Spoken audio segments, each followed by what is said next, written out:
All right, if you're like most people, you probably hate winter. And in this video, I'm going to show you how you can actually thrive in winter and what are 3 signals you can start using from today to actually achieve that. But so first of all, if you're like me from 10 years ago, you probably hate or even dread winter because it's the season where we have low energy, there is less sunlight, it's colder. And so most people start falling sick very often. Most people start having low motivation to go to work, to the gym, or maybe even to socialize. People start having this latent seasonal depression, and there's just cravings for carbs. We just want to stay home, stay inside, etc. But actually, this is not how things are supposed to be. In winter, we are supposed to be healed, restored, calm, and relaxed. We should also be energized and focused. Our body starts using fat and becomes cold adapted, meaning that it's very easy to go outside. It's cold and we shouldn't feel it. We become metabolically flexible. It's also the season where our body does most of its healing and most of its cleanup. So it's a very important time in the year to avoid cancer, to avoid like aging faster, all of these things. And we should be connected to nature. So why is there this gap between how most of us feel and how we should be feeling? Well, think about it. Most of us have trapped ourselves in this eternal artificial summer. We have artificial light all year long. We have artificial heating and we have the same temperature almost for the whole year. Global trade means that I can have mangoes and pineapples in London in December, which completely messes up our bodies. We have continuous abundance. There is food of any sort at any point in time. We spend so much time indoor, and so we actually don't know what's happening outside. Our body couldn't tell that it's winter. And we also have these productivity imperatives, meaning that we should be producing all year long. And so we refuse cycles and we refuse the consolidation that comes with winter. And that's why our body is confused. It doesn't know if it's summer or if it's winter. So it's trying to run summer programs, summer metabolism in a winter environment. And this is why the mismatch. This is why the depression. This is why we gain weight instead of losing weight. This is why we have less energy and we can't sleep. And actually we need to sleep longer, but we can't sleep and we can't wake up and all of these things. And we actually just refuse the truth and the fact, which is that we humans are seasonal animals. This means that there are many things in our bodies that change with the seasons. Our hormones, the way our brain works, the way our circadian rhythm works, even our mood changes with the season. And we just resist it. We just want to be and stay in that eternal summer. And this is where all of the problems start from. And there are actually more than 4,000 genes that switch and that change with the seasons. So this is deep in our DNA, that these programs actually change and we go from growing in summer to consolidating and cleaning up in winter. So the more we resist this, the more we actually confuse our body, if anything. And so and actually when you ignore this, you actually hurt yourself a lot, because when you don't have that season in winter where you are consolidating, healing, and allowing the time for your body to heal, you actually get depression or seasonal depression. You have more food cravings, you gain weight, but it can be more serious than that. You get more sick very often. You can have nutritional deficiencies. Your mitochondria start dysfunctioning. And when that starts happening, everything starts falling apart.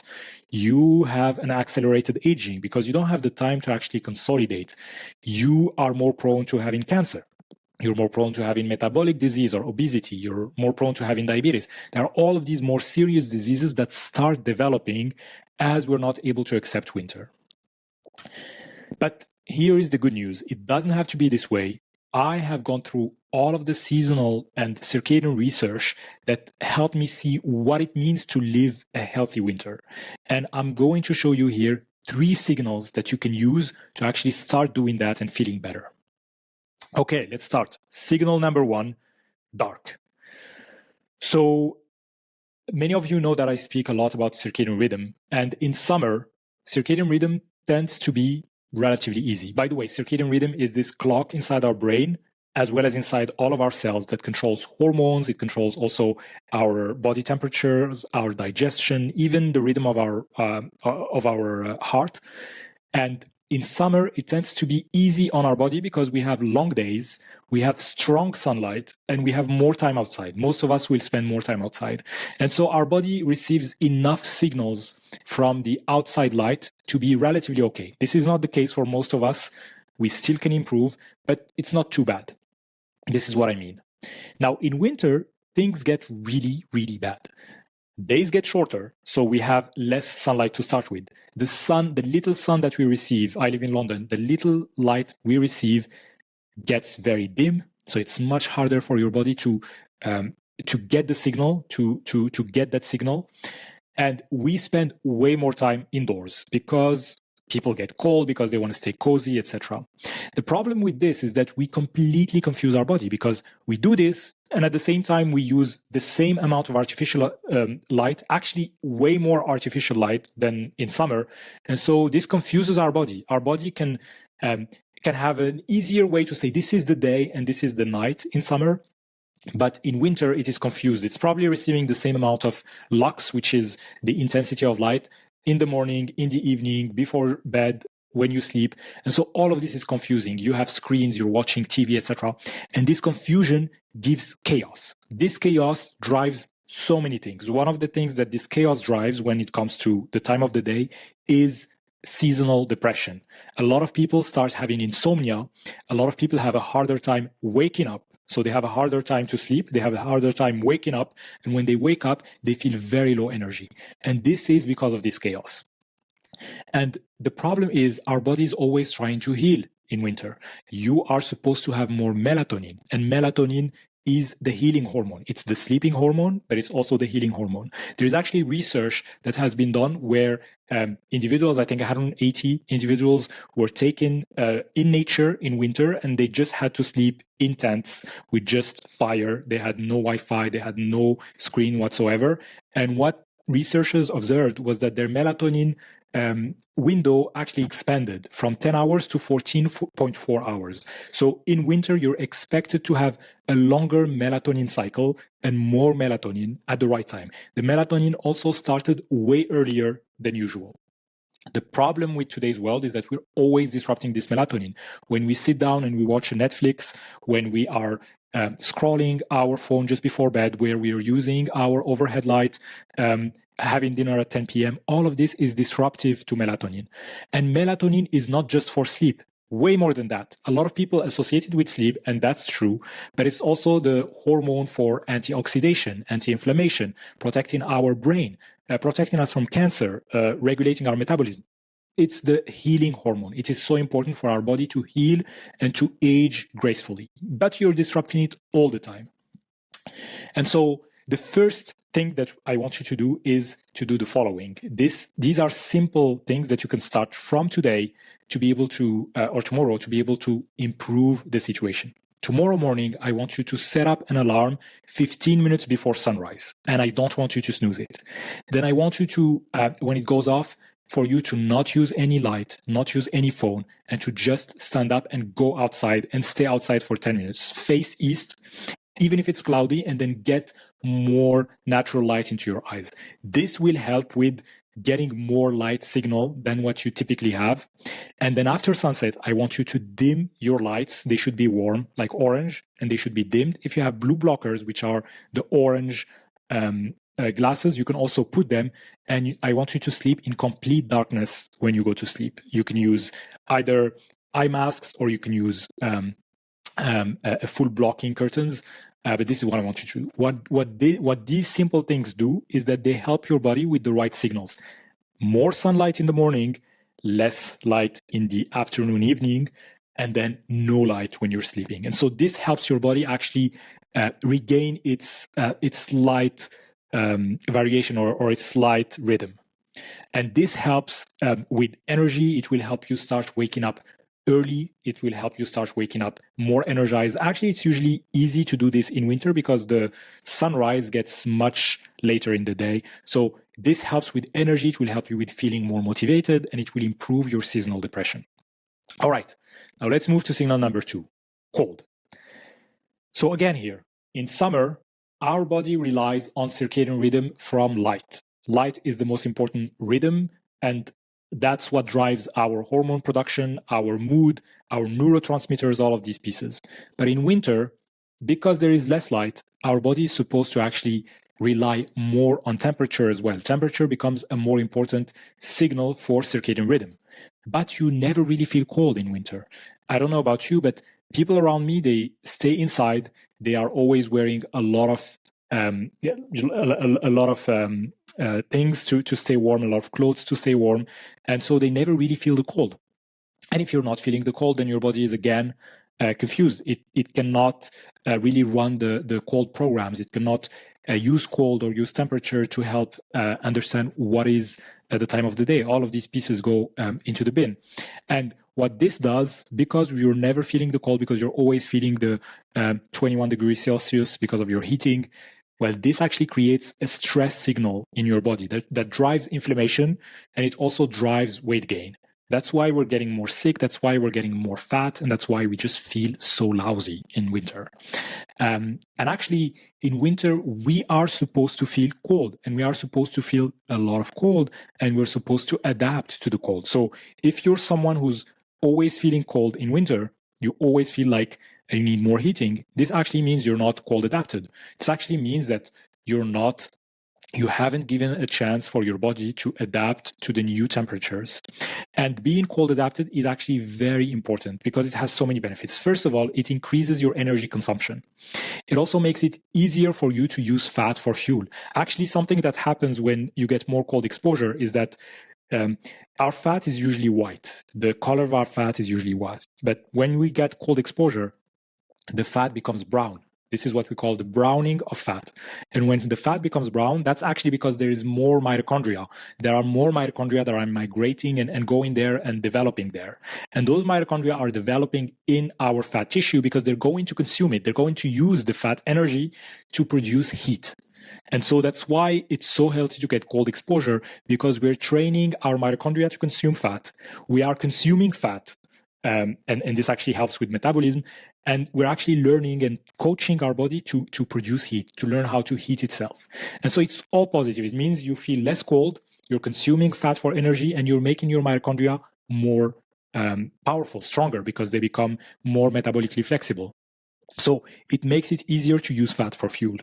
Cold exposure also boosts BDNF, which is a substance that maintains our neurons healthy and our brain healthy.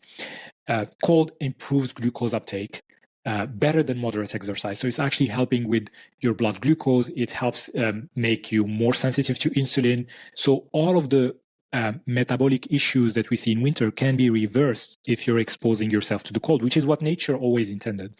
It also reduces your fasting glucose. So all of these things are very powerful, but we don't get them anymore because think about it. Most of us actually don't feel enough cold in winter. We feel 5 minutes of cold and that's it. And so I hear you. A lot of you now will say, okay. I see where you're going. I actually don't want to jump into an ice bath. I'm not doing this, especially not in winter. That's okay. You actually don't need to do that. A lot of people think that when I talk about cold exposure, what I mean is go buy ice cubes, put them in a bath, and then jump there and stay for 30 minutes. That's not at all what I mean. What I mean is that your body has to register that the temperature is colder than usual. And you can do this at your own pace with whatever works best for you. You can start small, you can take small steps, and then you can increase over time. Cold exposure can be as easy as lowering the thermostat in your house. And this is something you can do today. You can lower it. It's probably at 22 degrees, 23 degrees Celsius. Sorry for the Fahrenheit. Please use a converter. But I want you to just drop it to 18, maybe 16 degrees Celsius. If this is too low, maybe you can start with 20 or with 19, but just like have that in mind. Drop the temperature by a few points than what you usually do. Tomorrow, you can also, after your sunrise walk, you can go and take a bowl of water, put some water with ice cubes, and then dunk your face in it for 30 seconds. If you can do more, that's great, but all you need is 30 seconds, and this will give you so much energy. It will wake you up. It will give you so much energy, and this area has actually a lot of brown fat, so this will help ignite that metabolic shift. Day 3, you can actually start ending your shower with cold bursts. You can do 30 seconds, you can do a bit more, but this will start making your body feel the cold, and your body needs to start registering, actually it's cold. And then in day 5, you can start wearing less layers indoors. Maybe even when you go out, you can start taking less layers. So these are 4 simple steps that you can do within a week that will help your body get more signals that it is cold.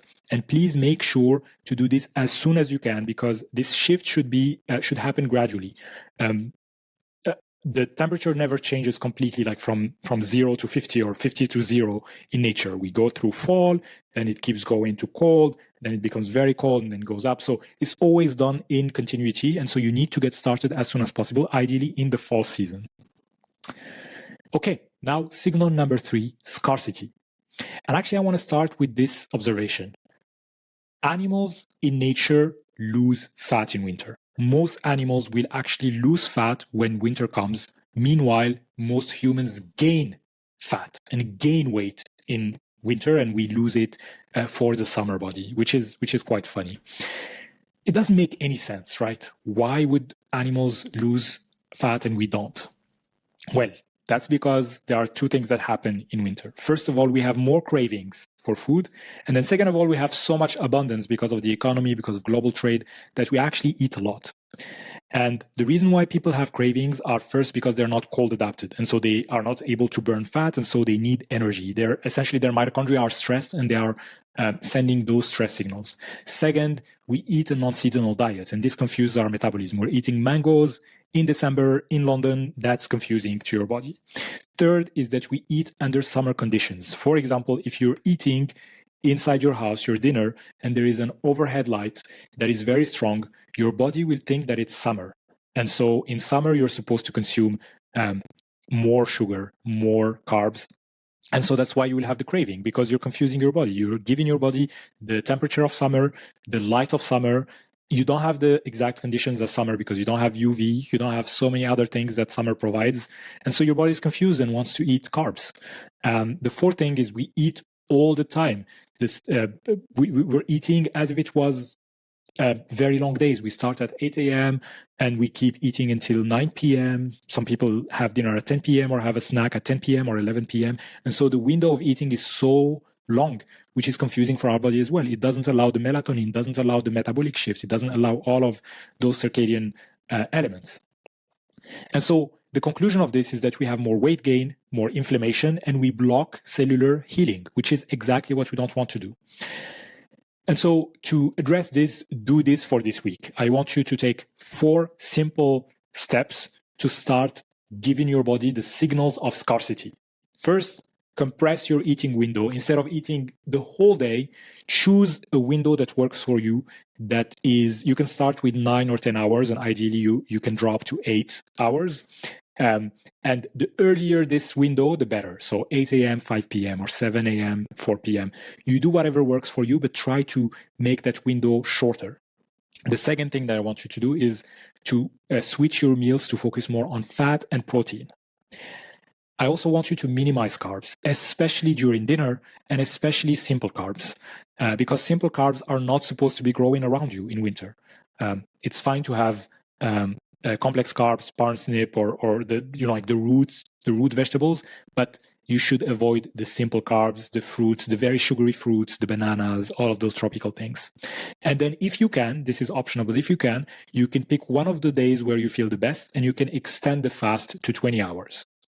And with this, your body will start getting the signal of scarcity, which will increase AMPK, it will increase autophagy, it will increase all of these programs that help with cellular cleanup and with healing, with deep healing. All right, so we've gone through 3 important signals for helping you thrive in winter. Now, this is just the tip of the iceberg. There is so much that we have to go through, including how to have a seasonal diet, what should you buy in winter, what should you eat in winter versus in summer, what does a perfect winter week looks like, how to drive and increase autophagy, how to maximize melatonin, how to make your insulin more sensitive, what is the right way to do cold exposure, how to make sure that your circadian rhythm is improved, so many things, how to feel energized, how to heal in winter. And so I've just made a 3-hour course. It's a 3-hour course video that helps you dive deeper into these questions. It is made up of videos that cover your perfect winter week. This is a worksheet that will help you track how you're doing in winter. There are core elements, core video elements that address light, darkness, scarcity, metabolism, cold, heat, electrons and minerals, mindset, your mitochondria, what you should eat, what is a seasonal diet, all of these pieces. And then there are sections around troubleshooting, specifically how to beat winter depression or winter blues, why your winter weight will increase, and then how to actually decrease it with like a very specific step-by-step way to do it, how to cold expose, how to avoid falling sick in winter, as well as whether you should be supplementing vitamin D or not. So if you want to access and unlock this course, click the link below. Otherwise, if you're not ready to dive deeper, then the signals that we just covered will already get you started on a great winter, I hope. Thank you.